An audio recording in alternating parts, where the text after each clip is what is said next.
It's the third edition of the NFL Draft Grading Series, and today we're focusing on the NFC West. Now, I think the NFC West as a whole did a pretty good job of just keeping the ball in the fairway. They didn't try to do anything too crazy, although there were some picks that we'll get to that I was like, whoa, what are we doing there? But I also didn't think they knocked it out of the park either. I think it was pretty par for the course, so to speak. I thought they did a really good job of a nice smooth swing and just made sure to hit the ball down the fairway so you can continue to play it. There were, there was a 6-person class, there was a 7-person class, and then the Niners and the Seahawks had 11 people each. So you get a little bit of a varying in terms of how many players we're going to talk about here. But we're going to start it off by talking about the Arizona Cardinals, and their first overall pick in this year's draft was Walter Nolen out of Ole Miss, the defensive lineman, and I really like this pick. Walter Nolen was a top 10 player for me. I really like his versatility along the front, his explosiveness, his pass rushing upside. He's already got a great pass rushing foundation. He uses that explosiveness and that quick get off in the run game, even though he could be a little bit stronger there. He does get washed out a little bit, but when you talk about interior pass rushers, this is a guy that has everything that you want, right? He's got the length, he's got the strength, he's got the explosiveness. He moves really well. He's super quick, right? And then you pair him, or at least you let him sit under and marinate Calais Campbell. And that is, one of the best 3 techs we've seen in the NFL history. He is phenomenal, and he's had a super extended career for a reason. Is because he shows up to work every day. He's a pro's pro, right? Comes into work, does his job, and is a pain in the ass to block. Now, Walter Nolen is also a pain in the ass to block, and why I think this is going to work out really well for Arizona, and why I really like this pick. But, in terms of value, they got him where I thought he was going to go. So I'm not going to give it a 5. I will, however, give their second pick a 5. Will Johnson falls to the second round, likely due to medical concerns. He had some issues this past season at Michigan with a turf toe, and then he pulled the hammy, I believe it was, at the pro day and didn't end up doing any testing. Also has some sort of chronic knee injury, apparently, were the reports. However, this is a damn good football player. When you talk about what Will Johnson brings to the table, it is an elite. Let's not use the word elite. Let's say great. It's a great off-ball, zone cover, ball hawking instincts type corner. Like his ability to, and he's very quick-footed. He's got super smooth hips. For whatever reason, man coverage just never really clicked for him. He's got some great reps of it, but it wasn't super consistent. He jumps a lot. His anticipation could be a little bit better. He just struggles with guessing where to go. However, when he's got his eyes on the quarterback and he's able to use his instincts in that way, phenomenal player. I mean, we're talking about a guy who has the most pick sixes in Michigan football history. And that is, with elite DBs throughout their history, right? And he's got the most. And so, pick sixes aren't the end all be all. And certainly he had, other interceptions as well that didn't go back for 6. But, his ability to play the route, I don't know what it is with him between man and zone coverage. It just feels like he's much more comfortable in zone coverage when he's able to, have his eyes in the backfield and just have a feel for where the receiver is rather than following the receiver and having a feel for where the quarterback's going to throw the ball. But I really like that pick. I really like how it's going to fit with Jonathan Gannon's defense.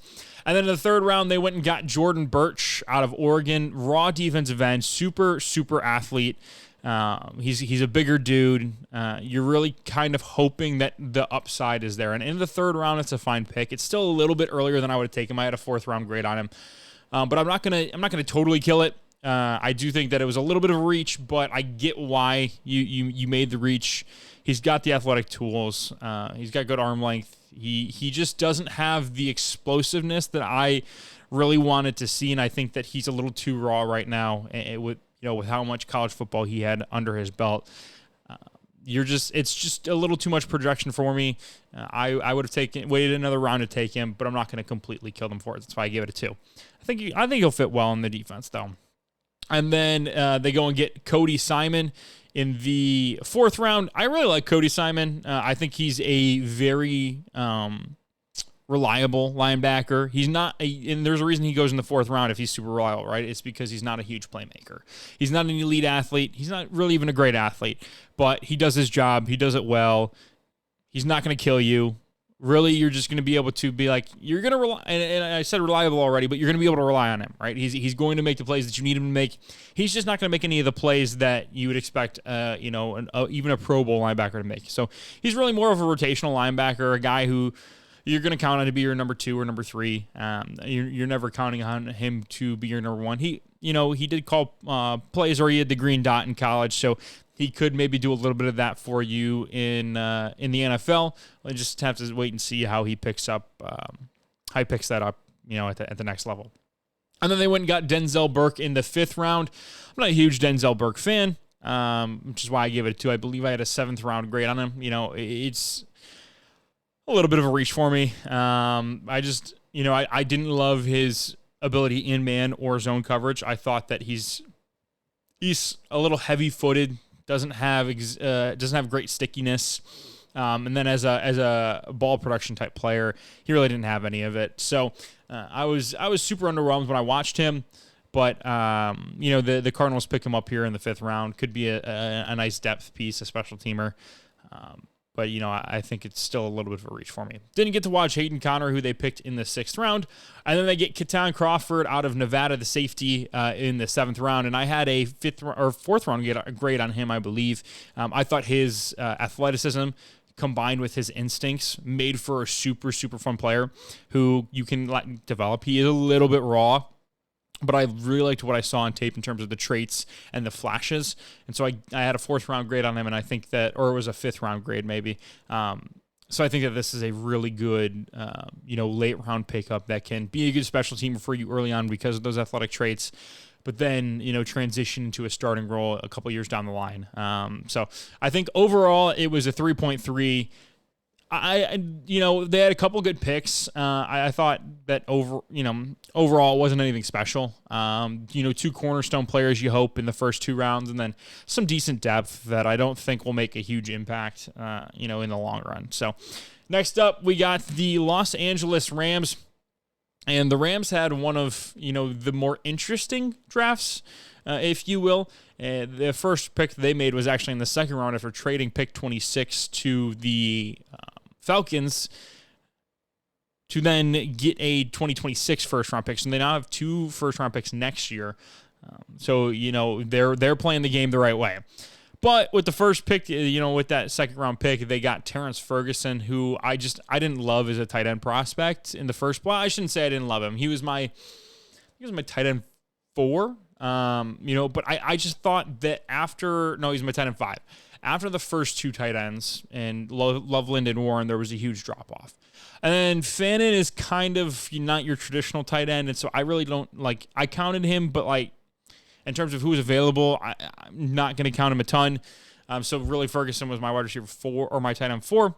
But I had Helm above him, and even still, I had both of them with 4th-round grades, or late 3rd, early 4th-round grades. And they went and got him in, middle of the 2nd round. That's just way too early for me. So I gave it a 2. It's not that I don't like Terrence Ferguson. I just think where they drafted him, it's a way too rich for me. Just, with what they already have in their offense and what Ferguson brings to the table is more of your big slot type tight end. He's not going to be playing in line. He's not a great blocker. He's going to take over. I just thought he's a little bit redundant when you have a Puka, when you have a Kobe Prescorn. I just think those guys kind of do what he already does. And so, taking that in the 2nd round to get younger there for a player who I didn't love the upside. Just a little much for me. And then in the 3rd round, they get one of my favorite players in this entire class, Josiah Stewart out of Michigan, the edge. That's a 5 for me. He was my 36th overall player in this class, I believe, and they got him in the 3rd round. Now, and I get why he fell as far as he did. The measurables are not what you want them to be. He's got under 32-inch arms. He's only 6'1", but he's a compact 6'1". He's got 250 pounds, I believe, is how much he weighs. But he plays speed to power just about as well as anybody in this class at his size. He's violent at the point of attack. He does have some limitations in terms of what he's able to do with, because of his arm length in terms of hand movements and his hand fighting skills, but he just consistently beats guys. And he's feisty in the run game. He's going to make plays in the backfield. Like I just thought that given where Jalen Walker was being mocked and going, I thought it was super it's super hypocritical that Josiah Stewart wasn't also being talked about in that same way, because I didn't think there was a lot that separated them in terms of athleticism. And then the production, Josiah Stewart blows him out of the water. He has a pass rush win rate of like 37% in true in true drop back passing situations. Like, that is unheard of. And the Rams got him in the third round. That is a absolute home run pick for me. I couldn't believe that they got him in the third round. And then in the fourth round, they pick up the running back out of Auburn, Jarquez Hunter. Now, a lot of people liked Hunter, and it's not that I don't like Hunter. I just thought that this running back class was so loaded that there were other guys they could have gone with. But I really like how he fits within their offense. It was just a little early for me. Now, there could be a situation where, he's splitting carries with Kyron, as soon as the middle of the year. Or maybe not splitting, but, like they're going 60-40, right? So close to it, but not quite. Because he's got that explosiveness that you look for. He's got some solid contact balance. He does kind of remind me of Kyron Williams, right? In the way that he runs. I think he's a little bit more explosive. I think Kyron's a little bit better, breaking tackles. But Jarquez Hunter's a 3-down back. He can absolutely help you in the pass game.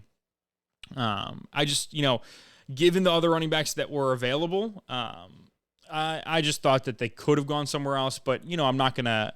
This isn't one that I'm going to, hold over their head. And then they get Ty Hamilton in the fifth round. I had a fifth-round grade on Ty Hamilton. This is about where I thought he was going to go.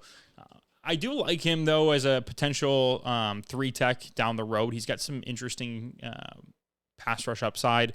And I think that as a run defender, he did a really good job of getting to full extension and locking out early in the rep to be able to control and move down the line in terms of, those outside zone runs and just being a flexible player, being free moving. As a pass rusher, he does have some rawness to his game, but there's something there, and so to get that kind of developmental player in the fifth round is good process. And then they get with another fifth round pick, they get Pooh Paul, and Pooh Paul is one of my favorite linebackers in this class. He was actually my LB3.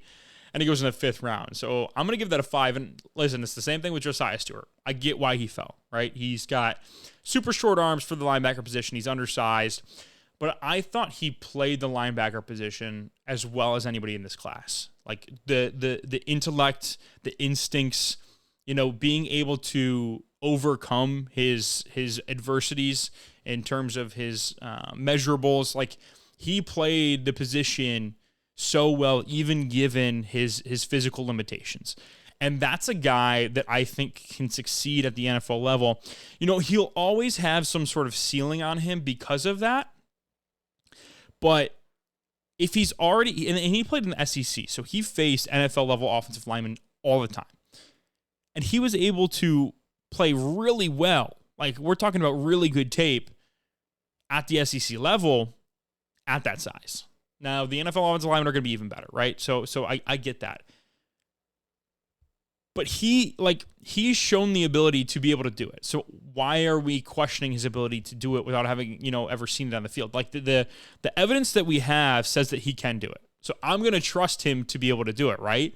I just thought his stack and shed ability, with his 31.5-inch arms or whatever they were around there, was like, it's hard to describe because it's not like some of these, longer arm linebackers where they do a really good job of locking out and stacking and shedding. But like, he does a good job of it at 31-inch arms, right? And at his size. And he does a good job of getting around blocks too when he knows that he's at a big disadvantage. I just thought that super smart player. They're going to love him in Los Angeles, and I think eventually, even as soon as this year, he could be a starter for them. Now, do I think that he's going to have, all-pro potential? Probably not, right? There's too many physical limitations on him. Could he be a Pro Bowler, at one point in his career? I do think so. I think he's, a smart enough player where he could. But I think you're talking about just a super reliable, everyday every down, I should say, starter. And then in the 7th round, they get Kanata Mumfield, and this is about where I had him going, and this is a typical Sean McVay wide receiver. Super savvy route runner, very quick feet. Like he's just able to get open, right? His hands are fine. His run after the catch ability is fine. He's not the fastest guy. He doesn't have insane measurables, so that's why I had a 7th round grade on him. Like I thought that he could be better at the catch point. He's got, his hands could be, stronger.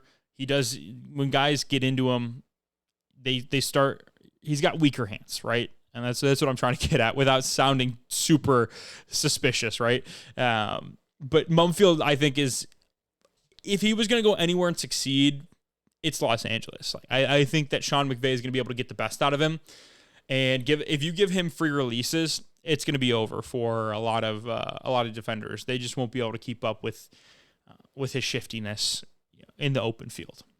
Next up is the San Francisco 49ers, and I didn't love the totality of their draft. I thought they had a bunch of really solid picks, but I also thought they had a bunch of super questionable picks in the same way that the 49ers always have questionable picks. And their first round pick is Mykel Williams, the edge out of Georgia. And I'm not a huge fan of taking Mykel in the first round, given his lack of pass rush upside.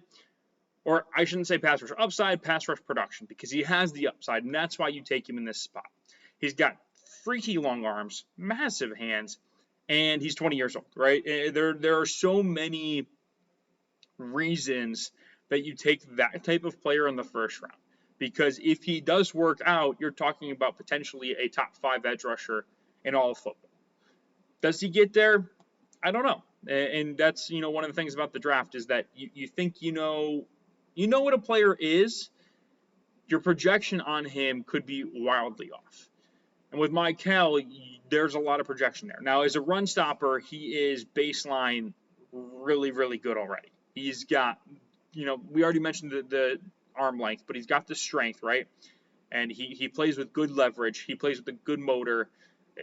All of the stuff that you want there in the run game, it is there. He makes plays in the backfield. He does a really good job of staying engaged and then, stacking and shedding to set that edge, right? So I think that I see the reason why they took him in the first round. He was like 44 for me in my big board, but I get it.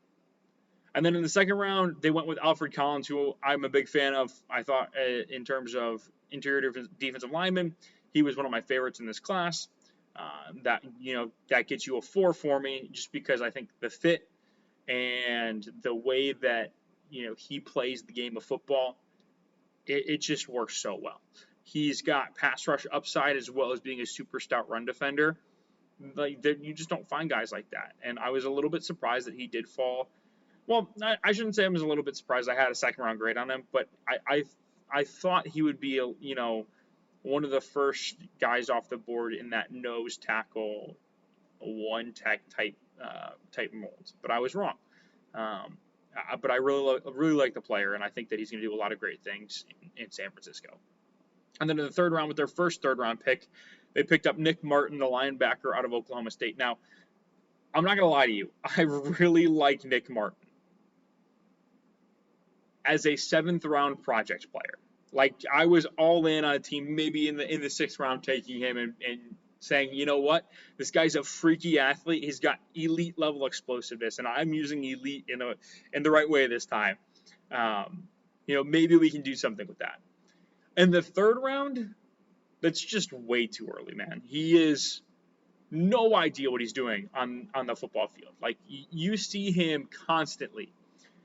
He tries to trust his instincts, but his instincts are right about 50% of the time. And when they are right, you get a super fun splash play in the backfield. But when they're wrong, you're giving up, 20, 25-yard run plays because he's just not even close to the right spot. And I just can't take that in the third round. There's too much boom or bust potential there. And the NFL, that is just, and it's my same issue that I had with the Billy Bowman pick where he was. You can't have, it's a little bit different with linebacker, but you can't have somebody who is wrong as often as Nick Martin was and feel comfortable with that in your defense. And to take him in the third round, you have to imagine that he's playing fairly early. Now, I was what I had thrown out on Twitter, you follow me at Bryce Tinson, is that maybe you put this guy at edge and let him go to work. Now, he's super undersized in terms of what he would be as an edge rusher. He's like 5'11", or a little over 5'11", I think. He's on the lighter side. He's like 228 pounds, 225 pounds, something like that. And he doesn't have the longest arms. But he's so damn explosive. His first step is crazy. When Oklahoma State let him rush off the edge, it was a lot of fun to watch. I'm not going to lie to you. I don't know why you take a guy like this in the third round unless you have some plans for him already. Just because, what in the world? I don't get this. He's a super fun player though. Like, you know, he'll probably be a great special teamer. Just you got to tell him to find the ball and chase after it, and he does that pretty well. And then in their second, third round pick, they picked up Upton Stout, the safety / corner / nickel out of Western Kentucky, and he was one of my guys in this class. I love the way he plays the game. I was so surprised he went in the third round. I was shocked. I was fully expecting to give this pick a 4 or 5 coming into the draft, and then the 49ers took him late in the third round with one of their comp picks, and I was like, okay, I love that pick. The way he plays reminds me a lot of Amik Robertson. Like, he's super physical but undersized, and he doesn't let those physical limitations limit what he's able to do on the football field. He'll play in the run. He'll get down and dirty with you in the run game, and he's a pretty solid he's pretty solid in pass coverage. You know, all things considered, I thought he did a good job of staying in the hip pocket. He's physical at the top of routes. He gets guys off their line. Like, everything that he did, I was like, yep, that's an NFL nickel right there. That it just is. Now, the ball production could use a little bit of work, but you know, with what he is, I don't, you know, I really don't think that you're expecting that kind of ball production. But as a nickel, I think he's, you know, going to be a top half nickel in this league. I don't want to say immediately because that's high expectations, but at some point in his career, he's going to be a top 12, top 13 nickel in the NFL. And I think the San Francisco 49ers got a very good player here. And then in the fourth round, they pick up C.J. West, the nose tackle out of Indiana, who is one of the best run defenders in this class. I mean, he's just an absolute block of brick and rock. Like, the dude does not get moved. He's sturdy. He's, you know, physical. He's not exactly the athlete of some of these other guys, which is why he went in the fourth round. He doesn't have that pass rush upside. But if you want to stop the run, C.J. West is going to stop the run. There are no two ways about it. And so I thought for San Francisco, a team that needed to kind of re-identify themselves, you know, find themselves again on the defensive side of the ball, this was a really good pick in the fourth round. I had a third round grade on him. I liked the fit. I liked the pick. Didn't get to Jordan Watkins. I was a little bit surprised that he went in the fourth round. I watched the two other Ole Miss wide receivers, Trey Harris and Antoine Wells. I am now noticing I should have probably watched Jordan Watkins if the 49ers are this high on him. Now, they do tend to take guys quite early, but you know, there's some sort of justification there for that player. And then Jordan James in the fifth round. I like Jordan James. I like the way he fits in this offense. You know, Kyle Shanahan had to get a running back, you know, at some point in the draft. I'm not going to go too in depth here because I think Jordan James is a good player. I thought the value was good.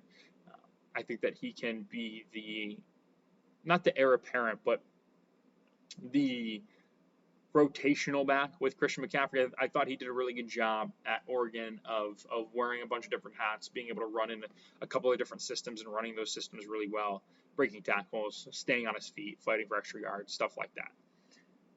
And then in the fifth round, again, they had just a bunch of double up picks. I mean, you talk about 2 picks in the third, 2 picks in the fourth, 2 picks in the fifth, 3 picks in the seventh.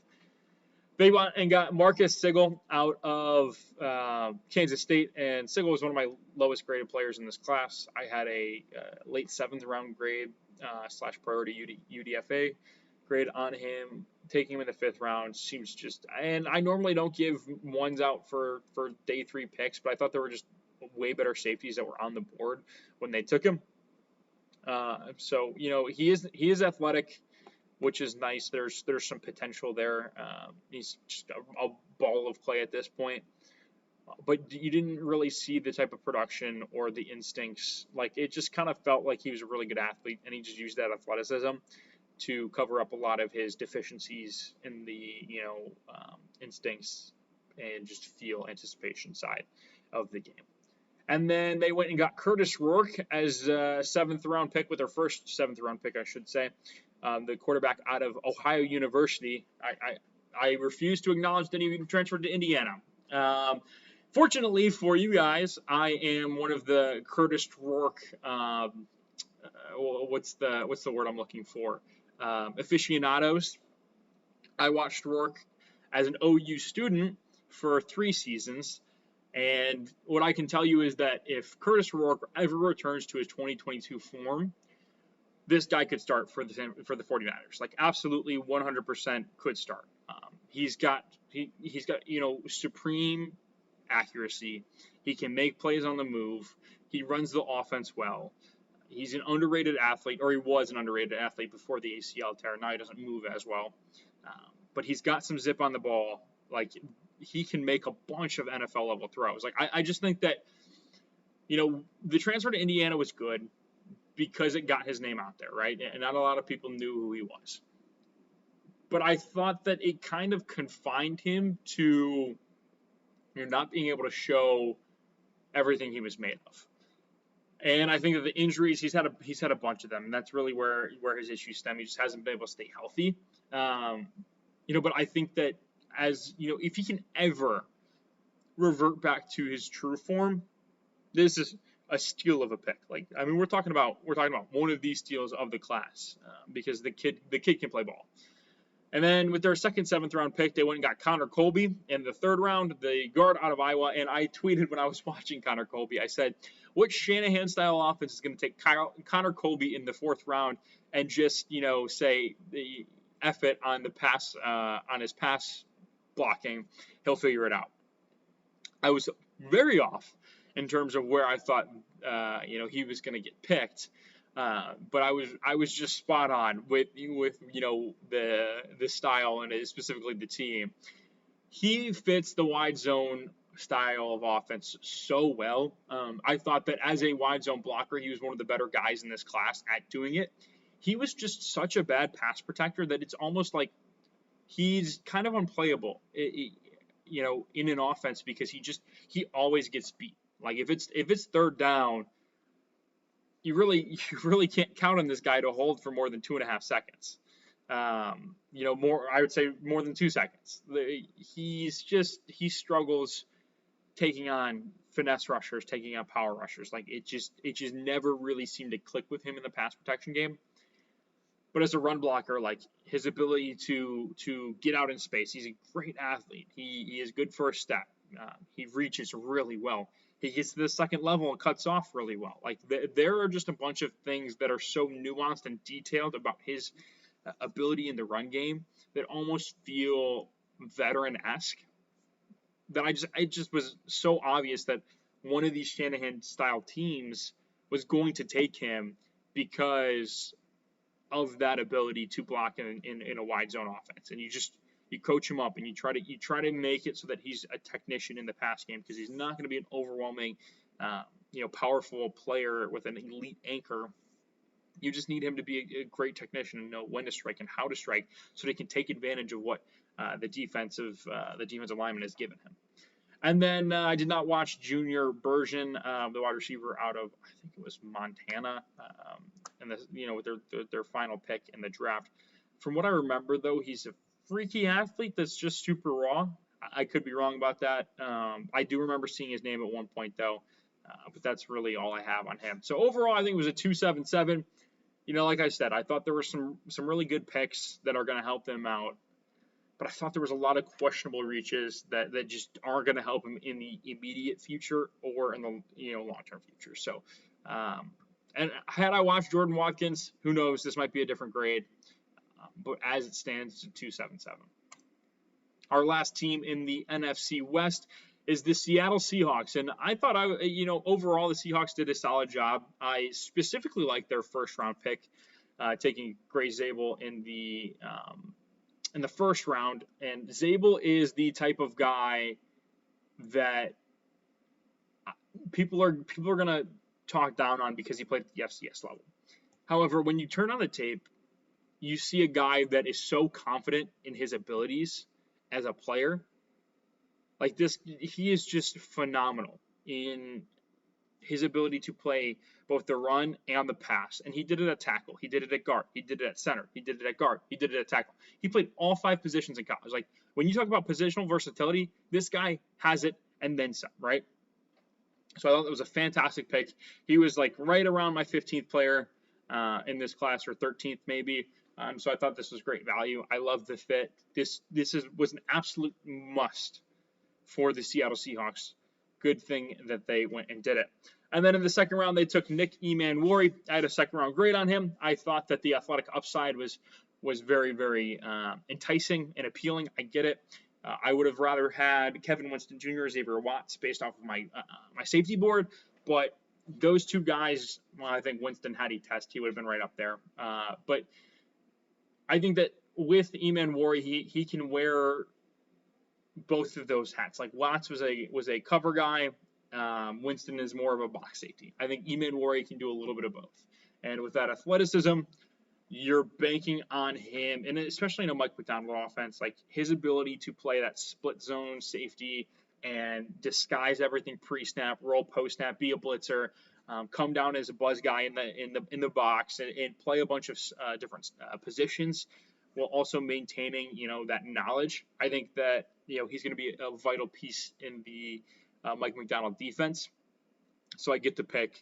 I think that he can be a good player. I don't know if I see all-pro upside with him in the same way I do with Kevin Winston. Like, Kevin Winston's a physical freak, and then had he not gotten hurt, I think he would have been a first-round pick.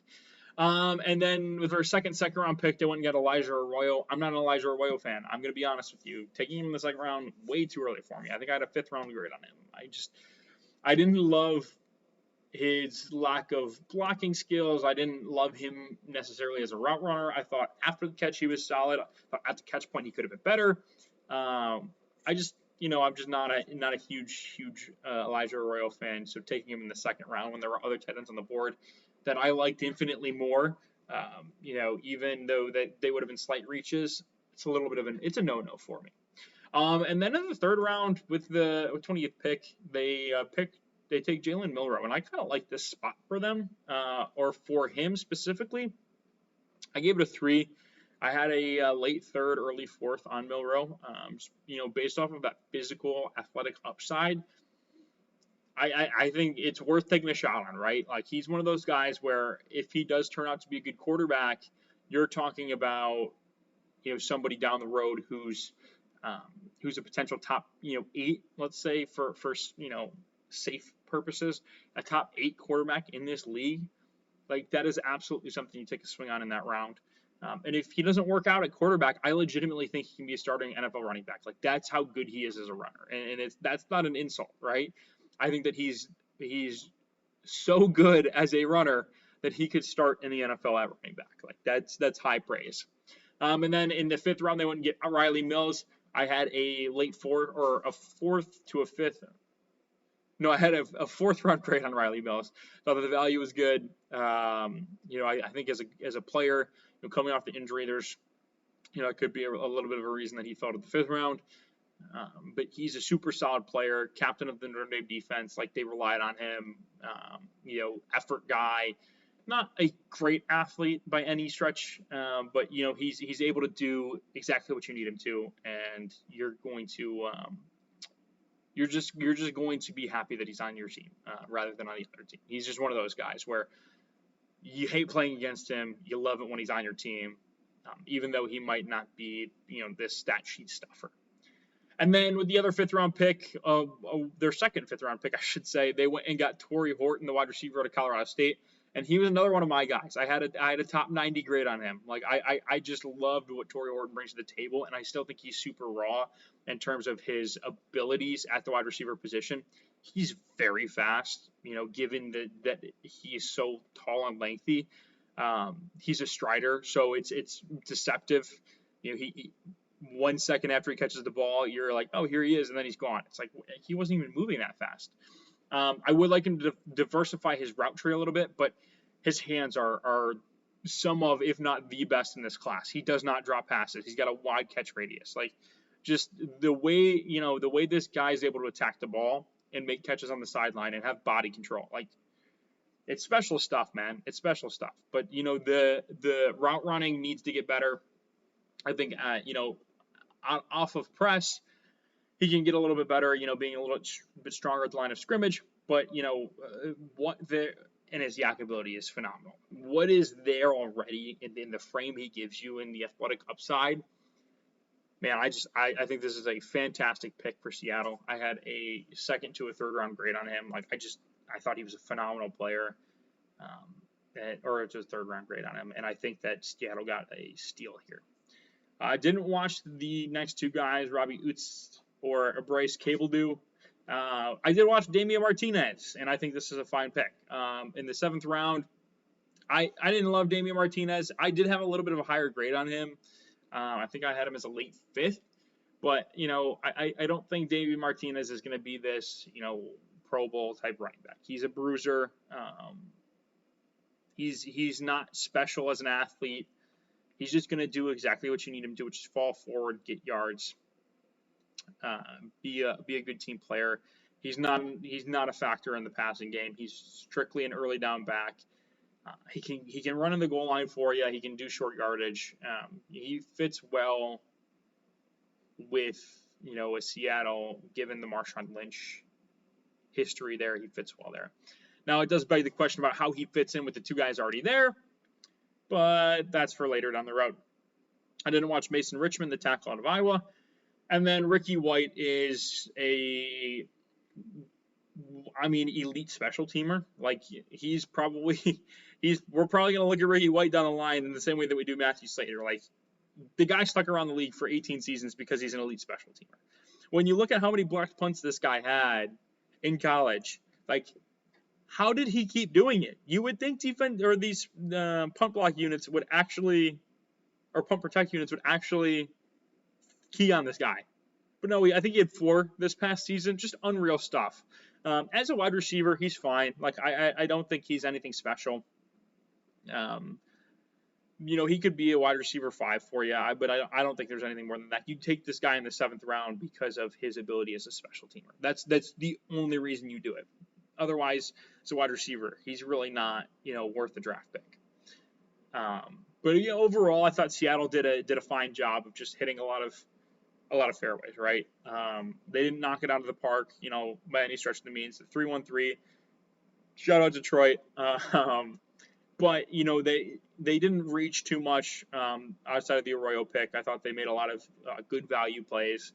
And I think they got guys that are going to be able to help them immediately, and guys that down the road can be, playmakers for them. So I thought Seattle did a good job of finding a good balance there. That'll do it for the NFC West. Oh, let's see. Next, we're going to do, let's just finish out the NFC and then hop back over to the AFC. So next up, we'll do the NFC North, and then we'll hit the NFC East before we pop back over to the AFC. That'll do it for today's video. Thank you guys so much for watching. I hope you enjoyed. Catch you on the flip. See ya.